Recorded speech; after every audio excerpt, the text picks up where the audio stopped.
All right. Well, then let's dive in and get started. And welcome back to the Minnesota Fringe Festival 20th Anniversary Webcast interview series. And right now we are talking about the Leah Cooper years behind the scenes. So I think the easiest way for us to kick this off is to just go down the line and state your name and how you first heard of the Minnesota Fringe Festival.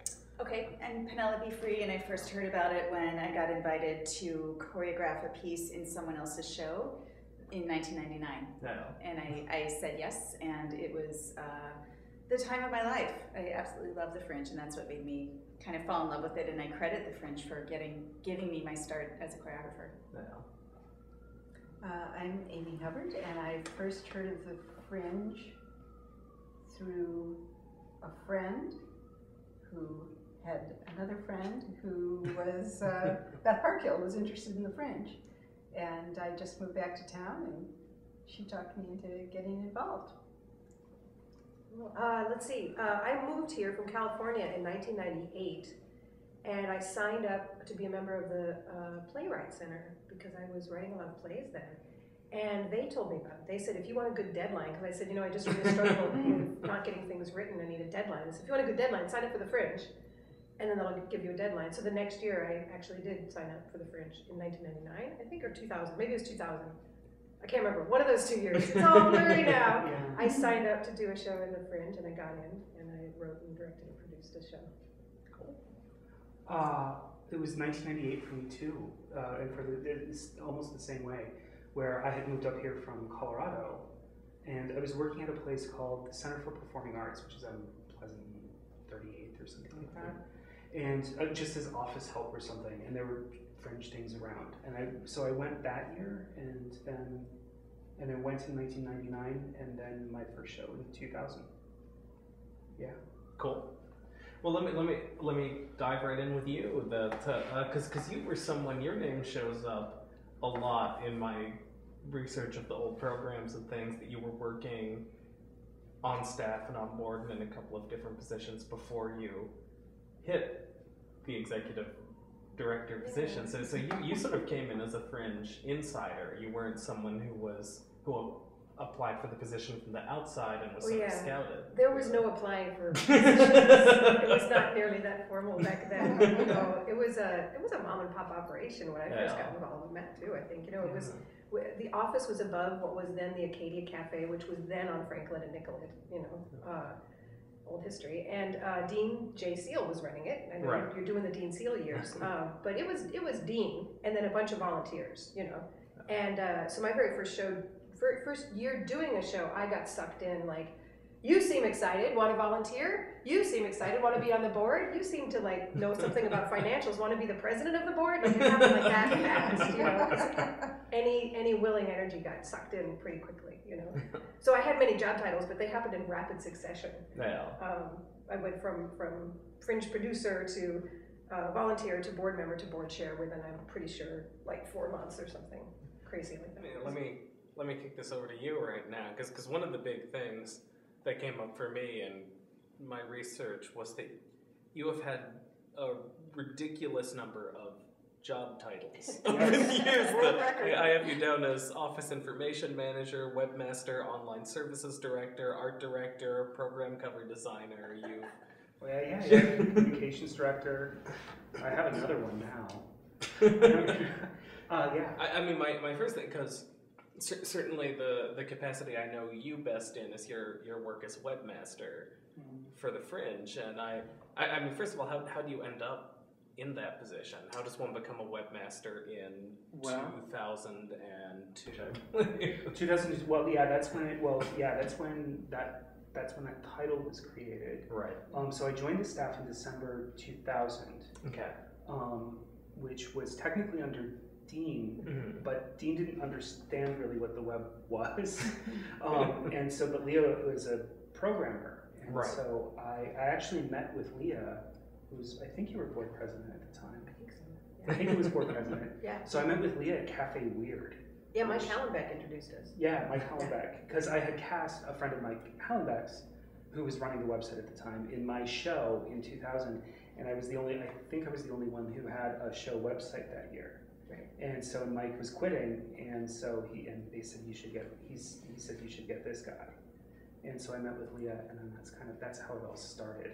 And so I said to Dean, so this thing where you have a website, it's really important. So we need a guy like Matt.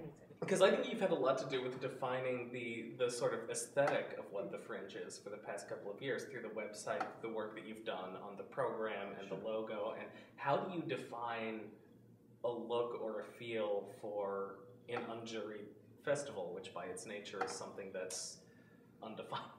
Wow, that's a big question. I think that, especially in those early years, that it was a lot of the early looks, definitely the very early works, I think were just kind of cobbled together in Microsoft Word or whatever, MS Paint, I suppose, whatever people were using in the late 90s. And for many years, I mean, it was ad agencies doing in-kind work for the festival and kind of, taking the marketing in different directions. I mean, in that respect, I mean, I very much, as far as graphic designer, and I very much grew up on the Fringe's payroll, even though almost half my time is never paid. Now that I say that, I grew up on Fringe staff, and later they started paying me. But I grew up a poor, disenfranchised Fringe payroll. Yeah. Well, I think we've developed that brand. In the years I was there, we developed that brand with a lot of beer and a lot of just talking about what is this Fringe thing. And I think what we kept coming back to again and again was that it was not a theater and it was not an event. It was something in between that was, as far as an identity, it was about the culture of the people who care about it. Well, and I think the fact that both you and I moved here from completely different places, that you moved here from California and I moved here from Denver, and the fact that we were both relatively new to Minneapolis, St. Paul, I think that we saw it in such a different way because we had come from such radically different places than that. Yeah. And that it was a community that we loved. Yeah, for me it was part of why I stayed living here. Yeah. So for me in some ways it defined what made the Twin Cities art scene magic to me, and so I think we spent a lot of time going, what is that? Yeah, and so I think that a lot of what the Fringe, the identity of the Fringe, at least in my head, has been it's sort of this idealized version of what Minneapolis is as I wanted to ask you a bit about the process of writing about dance and writing about art and writing about Fringe, and particularly who you write for when you do that. Yeah, and I remember there was a year when I think I was not in the Fringe, but I was going to everything, and I wrote a review about maybe the worst show I've ever seen, and it was so bad, it was spectacular. Literally cardboard props with tinfoil covering them, and that would be a sword. And it was so bad it was good, and it was just so quintessential, what is possible, what the Fringe allows. I mean, I know those folks made it in a church basement and then got a slot in the Fringe. And it just cracked my heart open, seeing that work that was so sincerely put forward.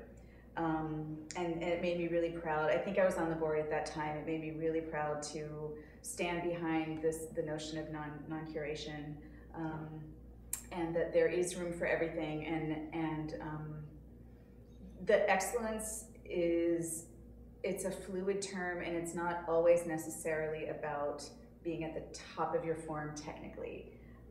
You can enter in at any level, and it's given a certain amount of legitimization because it's getting produced. I know you were the Visible Fringe director in 2004, and if you could speak to what that was for people who never saw it. It was it Yuri that came to Dean and said, hey, how about having visual artists in the Fringe? And Dean said, sure, Yuri, you make it happen. Which was Dean's stock answer to anybody with an awesome idea. Yeah. Because that was at one point, there was a film Fringe too, because Lisa Ganser said, hey, what if I brought a film projector? Right, we had a digital Fringe one year too. Yeah. With Yeah, that was. And we tried to come up with a music Fringe. Remember, we had all those conversations with the St. Paul Chamber Orchestra? Yeah. So the Visible Fringe was one of those crazy ideas that actually lasted multiple years because of this guy, Yuri Rice, who now lives in Canada, much to our sadness. Yes. And he ran it for 3 years, and then you took over, yeah? Yeah, and I think actually it's a great idea, but it does take a lot of energy. It takes a year or someone. And I did it for 1 year, and I had the time of my life, because we even had well, I think of Kate as more than just an artist, don't you? Kate Hahn. Kate Hahn, she's the board chair. Yes, and she's board chair now, and we had just a great group of artists, and we had a lot of events. We had an opening in each of the venues that had art in it. We had a group show up in Northeast and had an opening from there. We tried doing some, a children's event, and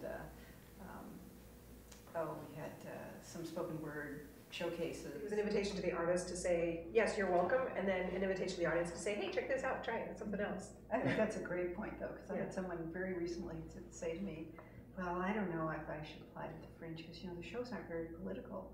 I said, well, if you get in, then you'll do a political show, and then they will be. The one that I always used to say, still say is, if we get 300 applications of people wanting to do revivals of The Sound of Music, then we're going to have a Sound of Music festival. The Fringe is not for anything. Well, let me close out here by throwing out a question to the table. That if there is, let's say there's an alternate timeline somewhere where the Minnesota Fringe never existed, was never founded, how does your life/career look different or not look different? I would have moved to LA, actually. Yeah. Yeah, because I was working for Minnesota Public Radio when I joined the staff. So, because I've almost always had a day job in addition to Fringe, or whatever. And I was working for Minnesota Public Radio, and I was laid off in January 2001. But I was one of the people in that round of layoffs who was offered a job, but I was offered a job working for Marketplace, which is in Los Angeles. And I said no. I mean, they were going to move me across the country, but it's just like that I had finally found, after growing up in South Dakota and kind of a couple of disastrous years in Colorado and stuff, I actually had found a place where I really, really, really, really, really wanted to stay. And that was the effect that Fringe had for me, is it kept me a Minnesotan. And what about you, Penelope?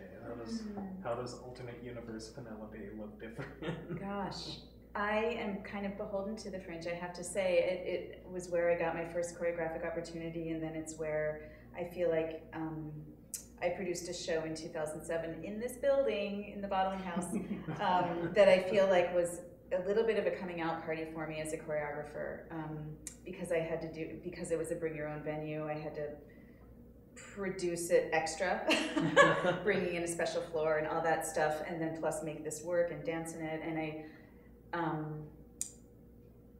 it could not have happened in any other place that inexpensively, that possibly, it could not have happened that possibly anywhere else, I don't think. So I'm not really sure. I mean, I think I would have found choreography somehow. I would have stumbled into it, but it would have been through a different door, and maybe not quite so in such a renegade way, which I really love. I think that's interesting, because I'm the only sort of non-artist, because my background in theater was all technical, and I had moved away to run a failing business, turned around, which is why I thought doing a turnaround with the Fringe would be great fun, because turnarounds are great. You really sort of can't fail in a way. Everything you do is good, Yeah. And I think it really does. I've never thought it before. Change my view of Minnesota today, and although I started in theater, working here in Minnesota, and then went into business, it's that wonderful sense of community, and that community includes not just the artist, but the audience. I mean, the audience is so invested in everything that happens in the Fringe that I really think it sort of solidifies your sense of this community in a positive way, because there are a lot of negative things, you know, and it just makes, it's just a good thing. I think it does in some way, has kept me coming back here. Not being here since I was gone for 2 years.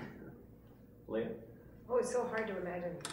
Because really, I had never run a nonprofit before in my life when I ended up running the Fringe, and now I've done nothing but nonprofit management since.